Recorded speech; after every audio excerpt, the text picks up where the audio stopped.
Hi everyone, welcome to Manifest Diaries by Manasa. And yes, so ತುಂಬ ದಿವಸಗಳಾದಮೇಲೆ ಮಾಡ್ತಾ ಇರೋಂಥ ಒಂದು ವ್ಲಾಗ್ ಇದು. ಸೊ ಆಲ್ಮೋಸ್ಟ್ 100 ಡೇಸ್ ನನ್ನ ಪೋಸ್ಟ್ ಪಾರ್ಟಮನ್ನು ಮುಗಿಸ್ಕೊಂಡು ಮತ್ತೆ ಎಲ್ಲ ಥರದ ಒಂದು ಎನರ್ಜಿ ಮತ್ತು ಕಾನ್ಫಿಡೆನ್ಸನ್ನ, ಧೈರ್ಯನ ಎಲ್ಲನೂ ಕೂಡ ಮತ್ತೆ ಅದನ್ನೇನೋ ಅಂತಾರಲ್ಲ, ಅದನ್ನು ಮತ್ತೆ ರೀಕ್ಯಾಲಿಬ್ರೇಟ್ ಮಾಡಿಕೊಂಡು ಮತ್ತೆ ಎಲ್ಲೋ ಒಂದು ಕಡೆ ಮತ್ತೆ ನನ್ನ ಲೈಫನ್ನ ನನ್ನ ರೀತಿಯಲ್ಲಿ ನಾನು ಲೀಡ್ ಮಾಡೋದಕ್ಕೆ ಶುರು ಮಾಡಿದ್ದೀನಿ ಅನ್ನೋಂಥ ಒಂದು ಫೀಲಿಂಗ್ ನನಗೆ ಬರ್ತಾ ಇದೆ ಇವಾಗ. ಸೊ ಹಾಗಾಗಿ ಮತ್ತೆ ಆಲ್ಮೋಸ್ಟ್ ನಾನು 1.5 ಮಂತ್ಸ್ ಆದಮೇಲೆ ಈಗ ಮತ್ತೆ ಈ ವ್ಲಾಗನ್ನ ಮಾಡೋದಕ್ಕೆ ಶುರು ಮಾಡ್ತಾಯಿದ್ದೀನಿ. ನನ್ನ ಡೆಲಿವರಿ ವ್ಲಾಗನ್ನ ಹಾಕಿದ್ದೆ ಅಷ್ಟೇ ನಾನು ಲಾಸ್ಟು. ಸೊ ಎನಿವೇಸ್ ತುಂಬ ಖುಷಿ ಆಗ್ತಾ ಇದೆ. And welcome to Manifest diaries by Manasa once again. So ಈ ವ್ಲಾಗಲ್ಲಿ ನಾನು ಪರ್ಟಿಕ್ಯುಲರ್ಲಿ ನನ್ನ ಒಂದು ಪೋಸ್ಟ್ ಪಾರ್ಟಮ್ ಜರ್ನಿ ಬಗ್ಗೆ ಮಾತಾಡೋಣ ಅಂತ ಅಂದ್ಕೊಂಡಿದ್ದೀನಿ. ಈ 100 ಡೇಸಲ್ಲಿ ನನಗೆ ಇದು ಒಂಥರ one of my most vulnerable stages of my life ಅಂತಲೇ ಕರಿಬೋದು. ಸೊ ನನಗಾದಂಥ ಅನುಭವಗಳು, ನನಗಾದಂಥ ಎಕ್ಸ್ಪೀರಿಯನ್ಸಸ್ಸು, ಇದನ್ನೆಲ್ಲನೂ ಕೂಡ ಶೇರ್ ಮಾಡ್ಕೊಳ್ಳೋಣ ಅಂತ ಅಂದ್ಕೊಂಡಿದ್ದೀನಿ ಇವತ್ತಿನ ಈ ಒಂದು ವಿಡಿಯೋ ಮೂಲಕ. ಸೊ ದಟ್ ಎಲ್ಲೋ ಒಂದು ಕಡೆ ಇದನ್ನು ನೋಡ್ತಿರೋಂಥವ್ರಿಗೆ, ಅದು ಬೇರೆ ಹೊಸ ತಾಯಂದಿರಾಗಿರ್ಬೋದು, ಅಥವಾ ಆ ತಾಯಂದಿರನ್ನ ನೋಡ್ಕೋತಾ ಇರೋಂಥ, ಆ ತಾಯಂದಿರಿಗೆ ಸಪೋರ್ಟ್ ಮಾಡ್ತಿರೋಂಥ ಫ್ಯಾಮಿಲಿ ಮೆಂಬರ್ಸ್ ಆಗಿರ್ಬೋದು, ಅವ್ರ ಹಸ್ಬೆಂಡ್ಸ್ ಆಗಿರ್ಬೋದು, ಅವ್ರ ಹತ್ತಿರದವ್ರಾಗಿರ್ಬೋದು, ಫ್ರೆಂಡ್ಸ್ ಆಗಿರ್ಬೋದು, ಸಮ್ ಇನ್ಪುಟ್ ಅವ್ರಿಗೇನೋ ಒಂದು ಸಿಗುತ್ತೆ ಅನ್ನೋ ಕಾರಣಕ್ಕೋಸ್ಕರ ಈ ಒಂದು ವ್ಲಾಗನ್ನ, ನನ್ನ 100 ಡೇಸ್ ಆಫ್ ಪೋಸ್ಟ್ ಪಾರ್ಟಮ್ನ ಎಕ್ಸ್ಪೀರಿಯನ್ಸನ್ನು ಈ ಮೂಲಕ ನಾನು ಶೇರ್ ಮಾಡ್ಕೊಳ್ತಾ ಇದ್ದೀನಿ. ಓಕೆ, ಸೊ ಮತ್ತೊಮ್ಮೆ ತಮ್ಮೆಲ್ಲರಿಗೂ ಕೂಡ ಮ್ಯಾನಿಫೆಸ್ಟ್ ಡೈರೀಸ್ ಬೈ ಮಾನಸಾಗೆ welcome. Yes, so the very first thing ನಾನು ಎಕ್ಸ್ಪೀರಿಯನ್ಸ್ ಮಾಡಿದ್ದು ಈ ಒಂದು ಪೋಸ್ಟ್ ಪಾರ್ಟಮ್ ಜರ್ನಿಲಿ ಅಂತ ಅಂದರೆ, ಇನ್ಫ್ಯಾಕ್ಟ್ ನನಗೆ ಈ ಒಂದು ಪೋಸ್ಟ್ ಪಾರ್ಟಮ್ ಬ್ಲೂಸ್ ಅಥವಾ ಅದು ಡಿಪ್ರೆಷನ್ ಲೆವೆಲಿಗೆ ಹೋಗಿತ್ತಾ ಇಲ್ವಾ ನನಗೆ ಗೊತ್ತಿಲ್ಲ, ಬಟ್ ಡೆಫಿನೆಟ್ಲಿ ಆ ಪೋಸ್ಟ್ ಪಾರ್ಟಮ್ ಬ್ಲೂಸ್ ಅಂತ ಏನು ಕರ್ತಾರೆ ಅದಂತೂ ಇತ್ತು. So for the first 45 days okay of my postpartum after my birth, ನನಗೆ C-section ಡೆಲಿವರಿ ಆಗಿದ್ದು. ಅದಾದಮೇಲೆ I was kind of lost. ಅಂದರೆ ನನಗೆ ಏನು ಮಾಡಬೇಕು, ಏನಾಗ್ತಾ ಇದೆ, ಏನಕ್ಕೋಸ್ಕರ ನನಗೆ ಈ ಥರ ಫೀಲಿಂಗ್ ಆಗ್ತಾ ಇದೆ ಅನ್ನೋದೇ ನನಗೆ ಅರ್ಥ ಆಗದೆ ಇದ್ದಂಥ ಒಂದು ಬ್ಲ್ಯಾಂಕ್ ಸ್ಟೇಟ್ ಆಫ್ ಮೈಂಡ್ ಅದು. It's not that I was not prepared for having a baby. ನಾನು ಎಲ್ಲ ಥರನೂ ಪ್ರಿಪೇರ್ಡ್ ಆಗಿದ್ದೆ to have a baby, mentally, emotionally, physically, financially, ಎಲ್ಲ ಥರನೂ ಕೂಡ. ಬಟ್ ಸ್ಟಿಲ್ ನನಗೆ ಏನಕ್ಕೆ ಈ ಥರ ಒಂದು ಫೀಲ್ ಆಯಿತು ಅನ್ನೋದು ನನಗೆ ಇದುವರೆಗೂ ಕೂಡ ಅರ್ಥ ಆಗಿಲ್ಲ. ಸೈಂಟಿಫಿಕಲಿ ಎಸ್ ಅಫ್ಕೋರ್ಸ್ ಅದಕ್ಕೆ ಎಕ್ಸ್ಪ್ಲನೇಷನ್ ಇದೆ, ಬಟ್ ನನಗೆ ಯಾಕೆ ಆ ಒಂದು 45 ಡೇಸ್ ಅಷ್ಟು ಕಷ್ಟ ಆಯಿತು, like I said the most vulnerable phase of my life ಅಂತ ಅದನ್ನು ಕರೆದ್ರೆ ತಪ್ಪಾಗಲ್ಲ ಅಂತ ಹೇಳಿದ್ನಲ್ಲ. ಸೊ ಆ ಥರ ನನಗೆ ಯಾಕಾಯಿತು ಅಂತ ಹೋಗ್ತಾ ಇವತ್ತು ಅಟ್ 100 ಡೇಸ್ ಪೋಸ್ಟ್ ಪಾರ್ಟಮ್ ನಾನು ಕಾನ್ಫಿಡೆಂಟಾಗಿ ಹೇಳ್ಬೋದು ದಟ್ ನಾನು I am out of that blues ಅಥವಾ ಡಿಪ್ರೆಷನ್, ಆ್ಯಂಡ್ ಮತ್ತೆ ನನ್ನ ಲೈಫ್ ನನ್ನ ಹತೋಟಿನಲ್ಲಿದೆ ಅಂತ ಹೇಳ್ಬೋದು. ಸೊ ಹಾಗಾಗಿ those first 45 days were the toughest ನನಗೆ. ಅದರಲ್ಲಿ ಎಲ್ಲದಕ್ಕಿಂತ ಮುಖ್ಯವಾಗಿ ನಾನು ಫೇಸ್ ಮಾಡಿದಂಥ one of the biggest challenges ಅಂತಂದರೆ ಈ ಎಮೋಷ್ನಲ್ ಅನ್ಸರ್ಟೆನಿಟಿ ಅಥವಾ ಎಮೋಷ್ನಲ್ ಟರ್ಮಾಯಿಲ್ ಅಂತಾರಲ್ಲ ಅದು. ಯಾವ ಥರ ಅಂದರೆ, ಈಗ ನೋಡಿ, ಒಂದು ಮಗು ಆಗೋದು ಎಲ್ಲರಿಗೂ ಖುಷಿನೇ.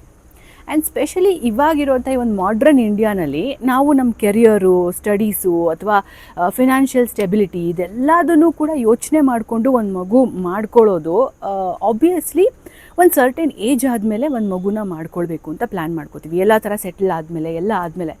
ಸೊ ನಮಗೂ ಕೂಡ ಅದು ಯಾವ ಥರ ಇರುತ್ತೆ ಅಂತ ಅಂದರೆ, wow, this is the phase that I was waiting for ಅನ್ನೋ ಥರ ಒಂದು ಫೀಲಿಂಗ್ ಇರುತ್ತೆ. ಆ ಮಗು ಹುಟ್ಟೋವರೆಗೂ ಕೂಡ ನನಗೂ ಅದೇ ಥರನೇ ಇತ್ತು.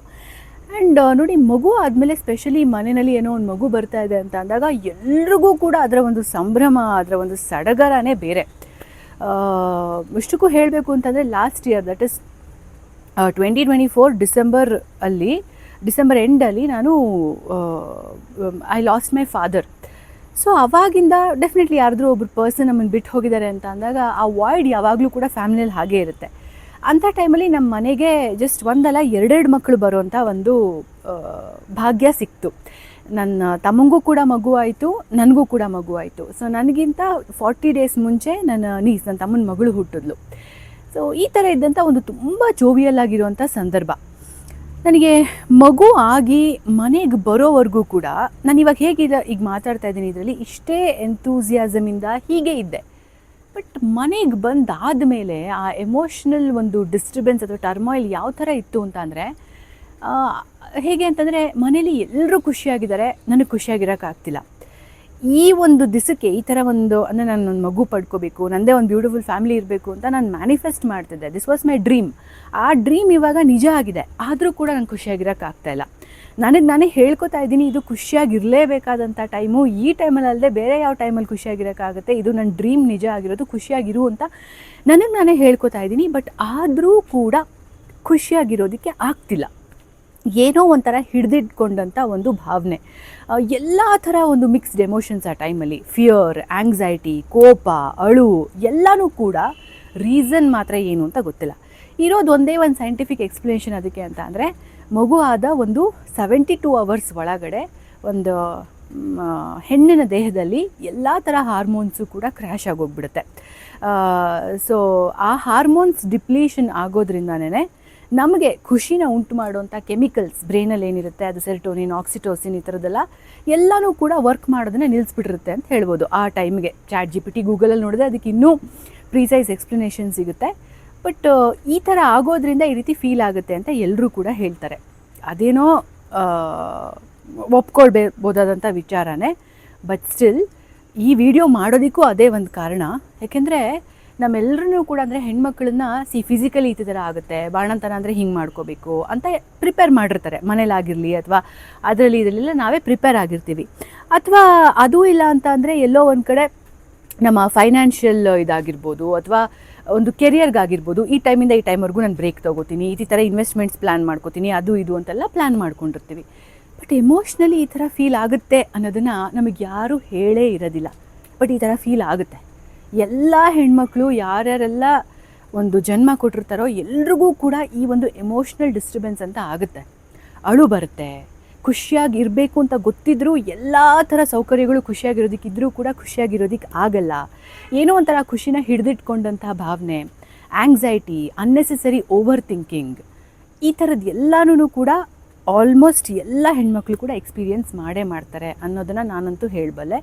ಆ್ಯಂಡ್ ಇನ್ನು ನಮ್ಮ ಆ ತಾಯಿ, ಅಜ್ಜಿ ಇವ್ರ ಕಾಲದಲ್ಲಿ ಏನಾಗೋಗ್ತಿತ್ತು ಅಂತಂದರೆ, ಎಲ್ಲೋ ಒಂದು ಕಡೆ ಇದನ್ನು ಈ ಥರ ಸ್ವತಂತ್ರವಾಗಿ ಸ್ವಚ್ಛಂದವಾಗಿ ಹೇಳ್ಕೊಳ್ಳೋದಕ್ಕೆ ಬಿಡ್ತಾ ಇರಲಿಲ್ಲ ಲೇಡೀಸ್ಗೆ.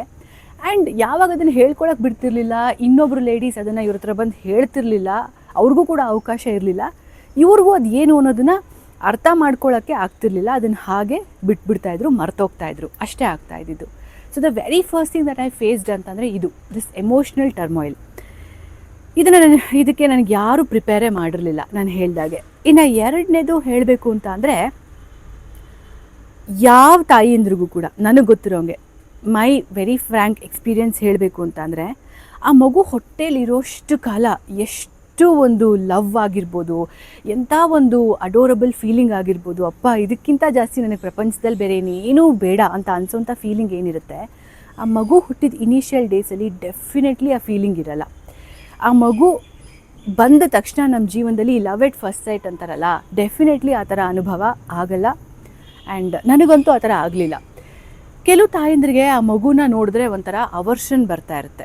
ನನಗೆ ಈ ಮಗು ಬೇಡ, ಇದು ನನಗೆ ಬೇಕಿತ್ತಾ, ಈ ಡಿಸಿಷನ್ ನಾನು ಯಾಕೆ ತೊಗೊಂಡೆ, ನಾನು ಮಾಡಿದ ತಪ್ಪು ಡಿಸಿಷನ ಇದು ಅಂತ ಕೆಲವು ತಾಯಂದ್ರಿಗೆ ಅನಿಸ್ತಾ ಇರುತ್ತೆ. ಇನ್ನು ಕೆಲವ್ರಿಗೆ, ಈಗ ನನ್ನಂಥವ್ರಿಗೆ, ನನಗೆ ಆ ಮಗುನ ಕಂಡ್ರೆ ಯಾವುದೇ ಥರ ಒಂದು ಅವರ್ಷನ್ ಬಂದಿರಲಿಲ್ಲ. ಬಟ್ ಭಯ, ಯಾವ ಥರ ಭಯ ಅಂತ ಅಂದರೆ, ಆ ಮಗು ಒಂಥರ ಹತ್ರ ಭಯ, ಆ ಮಗುನ ಮುಟ್ಟೋದಿಕ್ಕೆ ಭಯ, ಸುಮ್ಮನೇನಾದರೂ ಆ ಮಗುನ ನೋಡಿದಾಗೆಲ್ಲ ಭಯ. ನನಗಿದು ಬೇಕಾಗಿತ್ತಾ, ಈ ಡಿಸಿಷನ್ನು ನಾನು ತೊಗೊಂಡಿದ್ದು ನನಗೆ ಗೊತ್ತು ಈ ಡಿಸಿಷನ್ ನಾನು ತೊಗೊಂಡಿರೋದು ಕರೆಕ್ಟು, ರೈಟ್ ಏಜಲ್ಲಿ ರೈಟ್ ಟೈಮಲ್ಲಿ ಎಲ್ಲ ಥರ ಪ್ಲ್ಯಾನ್ ಮಾಡ್ಕೊಂಡು ಈ ಡಿಸಿಷನ್ನ ತೊಗೊಂಡಿದ್ದೀನಿ, ಇವಾಗಲ್ಲದೆ ಇನ್ನು ಯಾವಾಗ ಅನ್ನೋದು ಕೂಡ ನನಗೆ ಗೊತ್ತು. ಬಟ್ ಸ್ಟಿಲ್ ಇದು ನನಗೆ ಬೇಕಿತ್ತಾ, ಈ ಸಂದರ್ಭದಲ್ಲಿ ನನ್ನನ್ನು ನಾನು ಹಾಕೋಬೇಕಾಗಿತ್ತಾ ಅನ್ನೋಂಥ ಥಾಟ್ ನನಗೆ ಡೆಫಿನೆಟ್ಲಿ ಬಂದಿದೆ. ಅದನ್ನು ನಾನು ಫ್ರ್ಯಾಂಕ್ಲಿ ಒಪ್ಕೊಳ್ತೀನಿ. So love at first sight ಅನ್ನೋದು ನನ್ನ ಪ್ರಕಾರ ನಾವೇ ಹೆತ್ತಂಥ ಮಗು ಆದರೂ ಕೂಡ ಅದ್ರ ಮೇಲೆ ಆಗೋದಿಲ್ಲ. ಅಫ್ಕೋರ್ಸ್ ಅದ್ರ ಮೇಲೆ ತುಂಬ ಅತೀವಾದಂಥ ಪ್ರೀತಿ ಇರುತ್ತೆ, ಅದನ್ನು ಬಿಟ್ಟು ಒಂದು ನಿಮಿಷನೂ ಇರೋಕ್ಕಾಗಲ್ಲ. ಆಮೇಲೆ ಯಾವಾಗಲೂ ಕೂಡ ಅದನ್ನೇ ನೋಡ್ತಾ ಇರಬೇಕು, ಅದ್ರ ಮುಖಾನೇ ನೋಡ್ತಾ ಇರಬೇಕು ಅಂತ ಅನಿಸುತ್ತೆ. ಆಮೇಲೆ ಯಾವುದೇ ಕಾರಣಕ್ಕೂ ಕೂಡ ತುಂಬ ಓವರ್ ಪ್ರೊಟೆಕ್ಟಿವ್ನೆಸ್, ಅದಕ್ಕೆ ಏನಾಗ್ಬಿಡುತ್ತೋ ಅನ್ನೋಂಥ ಒಂದು ಫೀಲಿಂಗ್ ಇರುತ್ತೆ. ಆದರೆ ಅದೇ ಥರ ಅವರ್ಷನ್ ಇರುತ್ತೆ, ಅಥವಾ ನನಗಿದ್ದಂಥಂಗೆ ಆ್ಯಂಗ್ಸೈಟಿ ಇರುತ್ತೆ ಆ ಮಗು ಅಂತ ಅಂದರೆ ಇನಿಷಿಯಲ್ ಫೇಸಸಲ್ಲಿ. ನನಗಂತೂ ಆ ಥರ ಇತ್ತು, ಸಿಕ್ಕಾಪಟ್ಟೆ ಭಯ. ಆ ಮಗು ಇನ್ನೂ ಹುಟ್ಟಿದೆ ಅಷ್ಟೇ, ಆವಾಗ ಹುಟ್ಟಿ 1 ವಾರ 10 ದಿವಸ ಆಗಿದೆ. ಈ ಮಗುನ ಇನ್ನೊಂದು 10 ವರ್ಷ ಆದಮೇಲೆ ನಾನು ಹೆಂಗಪ್ಪ ನೋಡ್ಕೊಳ್ಳೋದು, ಈ ಮಗುನ ನಾನು ಮತ್ತೆ ಅಮ್ಮನ ಮನೆಯಿಂದ ನಮ್ಮ ಅಪಾರ್ಟ್ಮೆಂಟ್ ಜಸ್ಟ್ ಒಂದು 20 ನಿಮಿಷ ಅರ್ಧ ಗಂಟೆ ದೂರ ಅಷ್ಟೇ ಇರೋದು. ಅಪಾರ್ಟ್ಮೆಂಟಿಗೆ ನಾನು ಕರ್ಕೊಂಡು ಹೋದ್ಮೇಲೆ ನಾನು ಒಬ್ಬಳೇ ಇದ್ದಾಗ ಈ ಮಗು ಅಳಕ್ಕೆ ಶುರು ಮಾಡಿಬಿಟ್ರೆ ಇದನ್ನು ಹೇಗಪ್ಪ ನಾನು ಸಂಭಾಳಿಸೋದು, ಅಕಸ್ಮಾತ್ ನಾನು ಒಬ್ಬಳೇ ಈ ಮಗು ಜೊತೆ ಇದ್ದಾಗ ಮಗು ಏನಾದರೂ ಬಿದ್ದೋದ್ರೆ ಏನಾಗ್ಬಿಡುತ್ತೆ, ಈ ಥರದ್ದೆಲ್ಲ ಫೀಲಿಂಗ್ಸು, ಈ ಥರದ್ದೆಲ್ಲ ಥಾಟ್ಸು ಬರೋದಕ್ಕೆ ಶುರುವಾಯಿತು. ಅದೂ ಅಷ್ಟೇ over the period of time ಇವತ್ತು ನಾನು 100 ಡೇಸ್ ಪೋಸ್ಟ್ ಪಾರ್ಟಮ್ ನಾನು ಕಾನ್ಫಿಡೆಂಟಾಗಿ ಹೇಳ್ಬೋದು ಅದು ಈಗಲೂ ಕೂಡ ಕಡಿಮೆ ಆಗ್ತಾ ಇದೆ ಅಂತ. So this was my second feeling. ಇನ್ನೊಂದು ನನಗೆ ತುಂಬ ಕಾಡಿದ್ದು ಈ ಒಂದು ಪೋಸ್ಟ್ ಪಾರ್ಟಮ್ ಟೈಮಲ್ಲಿ ಅಂತ ಅಂದರೆ ನನ್ನ ಐಡೆಂಟಿಟಿ. ಸೊ ಐಡೆಂಟಿಟಿ ಕ್ರೈಸಿಸ್ ಅಂತ ಕರೀತಾರೆ ಇದನ್ನು. I was really missing my old life. ಅಂದರೆ ನನಗೆ ಎಲ್ಲಿಗೆ ಬೇಕಂದ್ರೆ ಅಲ್ಲಿಗೆ ಹೋಗ್ತಾ ಇದ್ದೆ, ನನಗೆ ಏನು ಕೆಲಸ ಬೇಕಂದರೆ ಅದನ್ನು ಮಾಡ್ತಾಯಿದ್ದೆ, ನನ್ನ ಹಸ್ಬೆಂಡ್ ಜೊತೆ ಎಲ್ಲಿ ಬೇಕಂದ್ರೆ ಅಲ್ಲಿ ಹೊರಗಡೆ ಹೋಗ್ತಾ ಇದ್ದೆ. ಈ ಥರ ಇದ್ದಂಥ ಒಂದು ಜೀವನ ಆಲ್ ಆಫ್ ಅ ಸಡನ್ ಆ ಒಂದು 4 ಗೋಡೆ ಮಧ್ಯೆನೇ ಕನ್ಫೈನ್ಡ್ ಆಗಿಬಿಡ್ತಲ್ಲಪ್ಪ ಅನ್ನೋಂಥ ಒಂದು ಫೀಲಿಂಗ್ ನನಗಂತೂ ಅದು ಅಫೆಕ್ಟ್ ಮಾಡ್ತು. ಇಟ್ ವಾಸ್ ನಾಟ್ ದಟ್ ನನಗೆ ಇದು ಗೊತ್ತಿರಲಿಲ್ಲ ಅಂತಲ್ಲ, ಮಗು ಆದಾಗ ಮನೇಲೇ ಇರಬೇಕಾಗುತ್ತೆ ಅನ್ನೋದು ನನಗೆ ಗೊತ್ತಿತ್ತು. ನನ್ನ ಕೆರಿಯರಿಂದನೂ ನಾನು ಒಂದು ವರ್ಷ ಆ ಟೈಮ್ ಬ್ರೇಕ್ ತೊಗೋಬೇಕು ಅಂತಲೇ ಎಲ್ಲ ಪ್ಲ್ಯಾನ್ ಮಾಡಿಕೊಂಡು, ನಾನು ಹೇಳಿದಾಗೆ ಫೈನಾನ್ಷಿಯಲಿ ಕೆರಿಯರ್ ವೈಸ್ ಎಲ್ಲ ಪ್ಲ್ಯಾನ್ ಮಾಡಿಕೊಂಡೇ ಮಗುಗೂ ಕೂಡ ಪ್ಲ್ಯಾನ್ ಮಾಡ್ಕೊಂಡಿದ್ದು. ಬಟ್ ಸ್ಟಿಲ್ ಮಗು ಆದಮೇಲೆ all of a sudden that hit me really hard. ಎಲ್ಲೋ ಒಂದು ಕಡೆ ನನ್ನ ಐಡೆಂಟಿಟಿನೇ ಹೊರಟೋಯ್ತಲ್ಲ, ನನಗೆ ನನ್ನ ಮಗುಗೆ ನನ್ನ ತಾಯಿ ಅನ್ನೋದು ಬಿಟ್ಟರೆ ನನ್ನದು ಅನ್ನೋದು ಏನು ಉಳಿದೇ ಇಲ್ವಲ್ಲ ಅಂತ ಅನ್ಸೋದಕ್ಕೆ ಶುರು ಆಗಿತ್ತು ಆ 45 ಡೇಸಲ್ಲಿ. I badly wanted to go out. ಎಲ್ಲಿಗೆ ಹೋಗಬೇಕು ಅಂತ ಗೊತ್ತಿಲ್ಲ, ನಂಗೆ ಮನೆಯಿಂದ ಆಚೆ ಹೋಗಬೇಕು ಅಂತ. ಆ್ಯಂಡ್ ಇನ್ಫ್ಯಾಕ್ಟ್ ನಮ್ಮ ಮನೇಲಿ ಆ ಥರದ್ದು ಏನೂ ರೆಸ್ಟ್ರಿಕ್ಷನ್ ಇಲ್ಲ. ನಾನು ಫಸ್ಟೇ ಹೇಳಿಬಿಟ್ಟಿದ್ದೆ, ನಾನು ಈ ಸ್ಟ್ರಿಕ್ಟ್ ಆಗಿರೋಂಥ ಈ ಬಾಣಂತನ ಇದನ್ನೆಲ್ಲ ಏನೂ ಮಾಡ್ಕೊಳ್ಳಲ್ಲ ಅಂತ. ಸೊ ನನಗೆ ಅಮ್ಮ ಆಗಿರ್ಬೋದು, ಅತ್ತೆ ಆಗಿರ್ಬೋದು, ಸೊ ಎಲ್ಲರೂ ಕೂಡ ಕೋಆಪ್ರೇಟಿವ್ ಆಗಿದ್ದರು ಇದಕ್ಕೆ. ನಾನು ಯಾವುದೂ ಆ ಥರದ್ದು ಒಂದು ತುಂಬ ಸ್ಟ್ರಿಕ್ಟ್ ಆ ಥರದ್ದು ಯಾವುದೇ ಥರದ ಒಂದು ಪ್ರಾಕ್ಟೀಸಸ್ ಮಾಡ್ಕೊಂಡಿಲ್ಲ. ಅವಾಗಲೂ ಕೂಡ ನಾನು ಹೊರಗಡೆ ಹೋಗ್ಬಿಟ್ಟು ಶೂಟು ಅದು ಇದೆಲ್ಲ ಮಾಡ್ಕೊಂಡು ಬರ್ತಾಯಿದ್ದೆ, ಚಿಕ್ಕ ಪುಟ್ಟದು ಅಲ್ಲಲ್ಲಿ ಎಲ್ಲ ಓಕೆ. ಬಟ್ ಸ್ಟಿಲ್ ಎಲ್ಲೋ ಒಂದು ಕಡೆ ನನ್ನ ಐಡೆಂಟಿಟಿ ಕಳೆದೋಯ್ತು, ನನ್ನನ್ನು ನಾನು ಕಳ್ಕೊಂಬಿಟ್ಟೆ ಅನ್ನೋ ಥರದ್ದು ಒಂದು ಫೀಲಿಂಗು ಕೂಡ ಇತ್ತು ಆ ಟೈಮಲ್ಲಿ ನನಗೆ. ಅಗೇನ್ ಅದು ಟೈಮ್ ಕಳೀತಾ ಆ ಫೀಲಿಂಗು ಕೂಡ ಕಳೆದೋಯ್ತು. ಹೇಗಾಗುತ್ತೆ ಅಂತಂದರೆ ಟೈಮ್ ಕಳೀತಾ ಹೇಳಿದ್ಮೇಲೆ ಆ 45 ಡೇಸ್ ಆದಮೇಲೆ ನನಗೆ ಯಾವ ರೀತಿ ಅನ್ಸೋದಕ್ಕೆ ಶುರು ಆಯಿತು ಅಂತಂದರೆ, ನನ್ನ ಮಗು ನನ್ನ ಬಾಡಿಯ, ನನ್ನ ಸೋಲ್ನ ಒಂದು ಪಾರ್ಟ್. ಸೊ ನಾನು ಏನೇ ಮಾಡಿದ್ರೂ ಕೂಡ ನನ್ನ ಲೈಫಲ್ಲಿ, ಈಗ ನಾನೊಂದು ವೀಡಿಯೋ ಮಾಡ್ತಾಯಿದ್ದೀನಿ ಇಲ್ಲಿ ಅಂದರೂ ಕೂಡ ನನ್ನ ಮಗ ಆರಾಮಾಗಿ ಒಳಗಡೆ ಮಲ್ಕೊಂಡಿದ್ದಾನೆ, ನೋಡ್ಕೊಳ್ಳೋದಕ್ಕೆ ಅಮ್ಮ ಇದ್ದಾರೆ. ಸೊ ನನ್ನ ಜೀವನದ ಎಲ್ಲ ಭಾಗಗಳಲ್ಲೂ ಕೂಡ ನನ್ನ ಮಗ ಕೂಡ ನನ್ನ ಜೊತೆ ಇರ್ತಾನೆ. ಅವನ್ನ ಇದ್ಕೊಂಡೇ ನಾನು ನನ್ನ ಐಡೆಂಟಿಟಿನ ರೀವೈರ್ ಮಾಡ್ಕೋಬೇಕು. It's not that I lost myself, it's just that I've got an upgrade to my own self ಅನ್ನೋದು ಟೈಮ್ ಕಳೀತಾ ಈ ಒಂದು ಸೆಂಟೆನ್ಸನ್ನು, it's not that I've lost myself, it's just that I've got an upgrade to myself ಅನ್ನೋದನ್ನು ಪದೇ ನನಗೆ ನಾನು ಹೇಳ್ಕೊಂಡು ಇವತ್ತು ಅದು ನನಗೆಲ್ಲೋ ಒಂದು ಕಡೆ ನಿಜ ಅಂತ ಅನಿಸೋಂಥ ಒಂದು ಫೀಲಿಂಗ್ ಆಗಿದೆ. ಸೊ ಈ ಒಂದು ಫೀಲಿಂಗು ಯಾರೆಲ್ಲ ತಾಯಂದ್ರಿಗೆ ಆಗ್ತಾ ಇದೆಯೋ, ಡೆಫಿನೆಟ್ಲಿ ಏನೂ ಇಲ್ಲದೆ ಹೋದರೂ ಕೂಡ ಸುಮ್ಮನೆ ಆಗಿರಲಿ ಆ ಟೈಮಲ್ಲಿ ನಿಮಗೆ ನೀವು ಹೇಳ್ಕೊತಾ ಇರಿ. ಇದನ್ನು ಏನಾದರೂ ಒಂದು ಪಾಸಿಟಿವ್ ಅಫರ್ಮೇಷನ್ಸನ್ನು ನಿಮಗೆ ನೀವು ಹೇಳ್ಕೊಳ್ಳೋದನ್ನು ಪ್ರಾಕ್ಟೀಸ್ ಮಾಡ್ಕೊಳ್ಳಿ. ಒಂದು 2 ತಿಂಗಳು 3 ತಿಂಗಳು ಕಳ್ಕೊಂಡು ನಿಮಗೆ ಅನಿಸುತ್ತೆ, ಹೌದಲ್ವಪ್ಪ ಇದೇ ನಿಜ ಆಗಿದೆ, ಇವಾಗ ಇದೇ ಥರ ಇದೆ ಲೈಫು ಅಂತ ಅನಿಸೋದಕ್ಕೆ ಶುರು ಆಗುತ್ತೆ. ಆ್ಯಂಡ್ ಇದು ಬಿಟ್ಟು ಇನ್ನೊಂದು ನೆಕ್ಸ್ಟು ನನಗೆ ತುಂಬ ಕಷ್ಟ ಅಂತ ಅನಿಸಿದ್ದು ಅಂತಂದರೆ breast feeding. It's not at all easy, ಆಯಿತಾ. ಸೊ ಒಂದು 5 ರಿಂದ 6 ಪಾಯಿಂಟ್ ನನ್ನ ಫೀಲಿಂಗ್ಸ್ ಇದರಲ್ಲಿ ಶೇರ್ ಮಾಡ್ಕೊಳ್ಳೋಣ ಅಂತ ಅಂದ್ಕೊಂಡೆ. ಅದರಲ್ಲಿ 4ನೇದಿದು. So breastfeeding is one of the most hectic, tedious and monotonous ಆಗಿರುವಂಥ ಒಂದು process. It's not at all easy. And ಹೇಳಬೇಕು ಅಂತ ಅಂದರೆ ನಾನು ಇದೇ ಥರ ಇದನ್ನೆಲ್ಲ ರಿಸರ್ಚ್ ಮಾಡ್ತಾ ಆಮೇಲೆ ನನಗೆ ಗೊತ್ತಾಯಿತು, ಈ ಇಡೀ ಪ್ರಪಂಚದಲ್ಲಿ out of 100% of women only 20% women ಮಾತ್ರ ಆ್ಯಕ್ಟಿವ್ ಆಗಿ ಎಕ್ಸ್ಕ್ಲೂಸಿವ್ ಆಗಿ 6 ತಿಂಗಳುಗಳ ಕಾಲ ಒಂದು ಮಗುಗೆ ಬ್ರೆಸ್ಟ್ ಫೀಡ್ ಮಾಡೋಕ್ಕಾಗೋದು ಅಂತ.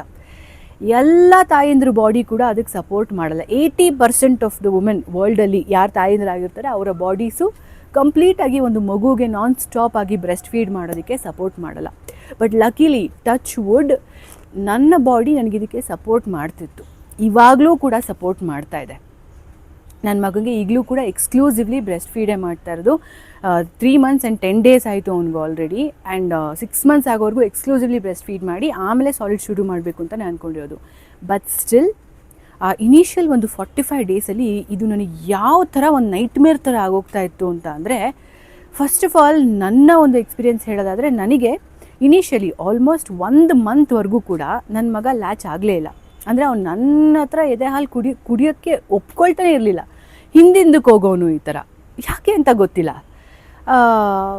ಸೊ ಹಾಗಾಗಿ ನಂಗೆ ಹಾಲು ಚೆನ್ನಾಗಿ ಬರ್ತಾಯಿತ್ತು. ಹಾಗಾಗಿ ನಾನೇನು ಮಾಡ್ತಿದ್ದೆ, ಆಸ್ಪತ್ರೆಯಲ್ಲಿ ನನಗೆ ಬ್ರೆಸ್ಟ್ ಪಂಪ್ ಕೊಟ್ಟಿದ್ದರು. ಅದರಲ್ಲಿ ಪಂಪ್ ಮಾಡಿ ಅದರಲ್ಲಿ ಬಂದಿದ್ದ ಹಾಲನ್ನು ಫಸ್ಟು ಅವನಿಗೆ ಈ ಪಲಾಡ ಥರ ಬರುತ್ತೆ, ಒಂದು ಸ್ಪೂನ್ ಅದರಲ್ಲಿ ಅಟ್ಯಾಚ್ ಆಗಿರೋಂಥ ಒಂದು ಬಾಟಲು, ಅದರಲ್ಲಿ ಕುಡಿಸ್ತಾ ಇದ್ವಿ. ಆಮೇಲೆ ಸ್ಲೋ ಆಗಿ ಗ್ರ್ಯಾಜುವಲಿ ಬಾಟ್ಲಿಗೆ ಅವನನ್ನು ಶಿಫ್ಟ್ ಮಾಡಿಸಿದ್ವಿ. ಬಾಟ್ಲಲ್ಲಿ ಒಂದ್ಸಲಿ ಕುಡಿಯೋದಕ್ಕೆ ಶುರು ಮಾಡಿದ್ಮೇಲೆ ಮಕ್ಕಳು ತಾಯಿ ಹತ್ರ ಕುಡಿಯೋದೇ ಇಲ್ಲ, ಇನ್ನು ಅದನ್ನು ಮರ್ತು ಬಿಡಬೇಕು ಅಂತ ಹೇಳ್ತಾರೆ ತುಂಬ ಜನ. ಬಟ್ ನನ್ನ ಕೇಸಲ್ಲಿ ಅದು ಉಲ್ಟಾಗಿದ್ದು. ನನ್ನ ಮಗುಗೆ ಬಾಟ್ಲಲ್ಲಿ ಕುಡ್ಸೋಕ್ಕೆ ಶುರು ಮಾಡಿದ ಮೇಲೆ ಅವ್ನು ನನ್ನ ಹತ್ರ ಕೂಡ ಕಂಫರ್ಟಬಲ್ ಆಗಿ ಕುಡಿಯೋದಕ್ಕೆ ಶುರು ಮಾಡ್ದ. ಸೊ ಅದಾದ್ರೆ 1 ತಿಂಗಳ ಕಾಲ I have been in that guilt. ಅಯ್ಯೋ, ನನ್ನ ಬಾಡಿ ಹಾಲು ಪ್ರೊಡ್ಯೂಸ್ ಮಾಡ್ತಿದೆ, ಹಾಲು ಬರ್ತಿದೆ, ಆದರೆ ಎಲ್ಲ ಇದ್ದು ನನ್ನ ಮಗು ನನ್ನ ಹತ್ರ ಹಾಲೇ ಕುಡಿತಾ ಇಲ್ವಲ್ಲ ಅನ್ನೋದು it's a very big guilt. ಆಯಿತಾ, ಮಾಮ್ ಗಿಲ್ಟ್ ಅನ್ನೋದು ಅದು ಈಸಿ ಅಲ್ಲ. ಸ್ಪೆಷಲಿ ಅದರಲ್ಲೂ ಈ ಬ್ರೆಸ್ಟ್ ಫೀಡಿಂಗ್ ವಿಚಾರಕ್ಕೆ ಬಂದಾಗ ಸಿಕ್ಕಾಪಟ್ಟೆ ತಲೆ ಕೆಡಿಸುತ್ತೆ ಆ ಒಂದು ಥಾಟ್ ಪ್ರೋಸೆಸ್ ಅಂತೂ. ಆಮೇಲೆ ಅದನ್ನು ಹಾಗೆ ಪೇಷನ್ಸಿಂದ ಪರ್ಸಿವರೆನ್ಸಿಂದ ಟ್ರೈ ಮಾಡಿ ಈ ಕೊನೆಗೆ ನನ್ನ ಮಗ ಹೇಗೆ ತಯಾರಾಗಿದ್ದಾನೆ ಅಂದರೆ, ಅವನು ಬಾಟ್ಲಲ್ಲಿ ಕುಡಿಯೋಕ್ಕೂ ಸೈ, ನನ್ನ ಹತ್ರ ಕುಡಿಯೋಕ್ಕೂ ಸೈ. ಯಾವ ಟೈಮಲ್ಲಿ, ಅರ್ಧ ರಾತ್ರಿ ಆಗಿದ್ರು ಅಷ್ಟೇ, ಬೆಳಿಗ್ಗೆ ಹೊತ್ತಾಗಿದ್ರು ಅಷ್ಟೇ, ಯಾವ ಟೈಮಲ್ಲಿ ಆಗಿದ್ರು ಅಷ್ಟೇ, ನಾವು ಯಾವ ರೀತಿ ಅವನಿಗೆ ಹಾಲು ಕೊಡ್ತೀವೋ ಅವನು ಆ ರೀತಿ ಕುಡಿತಾನೆ, ಆ ರೀತಿ ರೆಡಿ ಆಗಿದ್ದಾನೆ ಇವಾಗ. ಸೊ ಬಟ್ ಆ ಫಸ್ಟ್ 45 ಡೇಸ್ ಮಾತ್ರ ನಾನು ತುಂಬ ಈ ಒಂದು ಗಿಲ್ಟನ್ನು ಅನುಭವಿಸಿದ್ದೀನಿ. ನನ್ನ ಮಗ ನನ್ನ ಹತ್ರ ಹಾಲು ಕುಡಿತಾ ಇಲ್ಲ ಅನ್ನೋಂಥದ್ದು.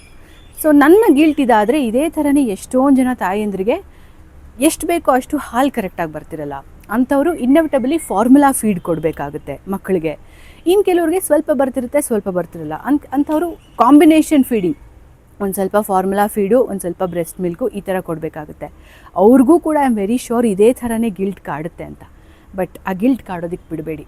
ನಮ್ಮ ಬಾಡಿ ಆ ಒಂದು ಜೀವನ ತಯಾರು ಮಾಡಿ, ಅಂದರೆ ಅದನ್ನು ಪ್ರೊಡ್ಯೂಸ್ ಮಾಡಿ ಒಂದು ವರ್ಲ್ಡ್ಗೆ ಕೊಟ್ಟಿದೆ ಅಂತ ಅಂದರೆ, ನಮ್ಮ ಬಾಡಿಗೆ, ನಮ್ಮ ಬ್ರೈನ್ಗೆ ಅದು ಗೊತ್ತಿರುತ್ತೆ ಆ ಮಗುಗೆ ಎಷ್ಟು ಹಾಲನ್ನು ಪ್ರೊಡ್ಯೂಸ್ ಮಾಡಬೇಕು ಅಂತ. ಅಫ್ಕೋರ್ಸ್ ಎಲ್ಲ ಥರ ಇದನ್ನು ನಾನು ಮಾಡ್ತೀನಿ. ಬೆಳಿಗ್ಗೆ ಎದ್ದು ಕಷಾಯ ಕುಡಿಯೋದು, ಆಮೇಲೆ ಸಬ್ಸಿಗೆ ಸೊಪ್ಪಿಂದು ಸೂಪ್ ಕುಡಿಯೋದು ಎಲ್ಲ ಮಾಡ್ತೀನಿ, ಬ್ರೆಸ್ಟ್ ಮಿಲ್ಕ್ ಚೆನ್ನಾಗಿರಲಿ ಅಂತ ಹೇಳ್ಬಿಟ್ಟು. ನಾನೆಲ್ಲಂಗೆ ಲಕಿಲಿ ಚೆನ್ನಾಗೂ ಇದೆ, ನಿಮಗೂ ಇರುತ್ತೆ. ಎಲ್ಲ ಥರ ಪ್ರಯತ್ನವೂ ಪಡಿ, ಅದರಲ್ಲಿ ಯಾವುದೇ ಥರದ ಒಂದು ತಪ್ಪಿಲ್ಲ. ಬಟ್ ಹಂಗಾಗೂನು ಅಕಸ್ಮಾತ್ ಏನಾದರೂ ನಿಮಗೆ ಫಾರ್ಮುಲಾ ಫೀಡ್ ಕೊಡೋವಂಥ ಅನಿವಾರ್ಯತೆ ಬಂತು ಅಂತಂದರೆ ಗಿಲ್ಟ್ ಪಡ್ಕೊಂಡು ಕೊಡಬೇಡಿ. ನೀವು ನಿಮ್ಮ ಮಗುಗೆ ಫಾರ್ಮುಲಾ ಫೀಡ್ ಕೊಡ್ತಿದ್ದೀರ ಹೊರತು ಅದೂ ಒಂದು ರೀತಿಯಾದಂಥ ಊಟನೇ, ವಿಷ ಕೊಡ್ತಾ ಇಲ್ಲ. ಸೊ ಹಾಗಾಗಿ ಅದನ್ನು ಮೈಂಡಿಂದ ತೆಗೆದಾಕಿ ನಿಮ್ಮ ಮಗುಗೆ ಏನು ಬೆಸ್ಟು ಅನ್ನೋದನ್ನು ನಿಮ್ಮ ಬಾಡಿ, ನಿಮ್ಮ ಮೈಂಡ್ ಬಿಟ್ಟು ಬೇರೆ ಯಾರೂ ಡಿಸೈಡ್ ಮಾಡೋದಕ್ಕಾಗಲ್ಲ. ಯಾವ ಜಡ್ಜ್ಮೆಂಟ್ಗೂ ಕೂಡ ಅದ್ರ ಬಗ್ಗೆ ತಲೆ ಕೆಡಿಸ್ಕೋಬೇಡಿ. ಸೊ ಆ್ಯಂಡ್ ಅದೇ ಥರನೇ ಬ್ರೆಸ್ಟ್ ಮಿಲ್ಕ್ ಸಪ್ಲೈ ಜಾಸ್ತಿ ಆಗಲಿ ಅನ್ನೋದಕ್ಕಾಗಿರ್ಬೋದು, ಅಥವಾ ನನ್ನ ಮಗು ಥರ ಲ್ಯಾಚ್ ಆಗ್ತಿಲ್ಲ ಅಂತಂದರೆ ಲ್ಯಾಚ್ ಆಗಲಿ ಅನ್ನೋದಕ್ಕಾಗಿರ್ಬೋದು, ಟ್ರೈ ಮಾಡ್ತಾ ಇರಿ. ಆ ಪ್ರಯತ್ನಕ್ಕೆ ಡೆಫಿನೆಟ್ಲಿ ಫಲ ಸಿಗುತ್ತೆ, ಈಗ ನನಗೆ ಸಿಕ್ಕಿರೋ ಹಾಗೆ. ಸೊ ಇದು ಮತ್ತೊಂದು ಎಕ್ಸ್ಪೀರಿಯೆನ್ಸ್ ನಾನು ಶೇರ್ ಮಾಡ್ಕೋಬೇಕಾಗಿದ್ದು. ಇನ್ನೂ ಸಾಕಷ್ಟು ನನ್ನ ಎಕ್ಸ್ಪೀರಿಯೆನ್ಸ್ ಇದ್ರ ಬಗ್ಗೆ ಶೇರ್ ಮಾಡ್ಕೋಬೇಕು. ಸೊ ಇದೇ ವ್ಲಾಗ್ನ ಪಾರ್ಟ್ 2 ಅಲ್ಲಿ ಡೆಫಿನೆಟ್ಲಿ ಶೇರ್ ಮಾಡ್ಕೋತೀನಿ. ಸದ್ಯಕ್ಕೆ thank you so much for watching Manifest diaries by Manasa.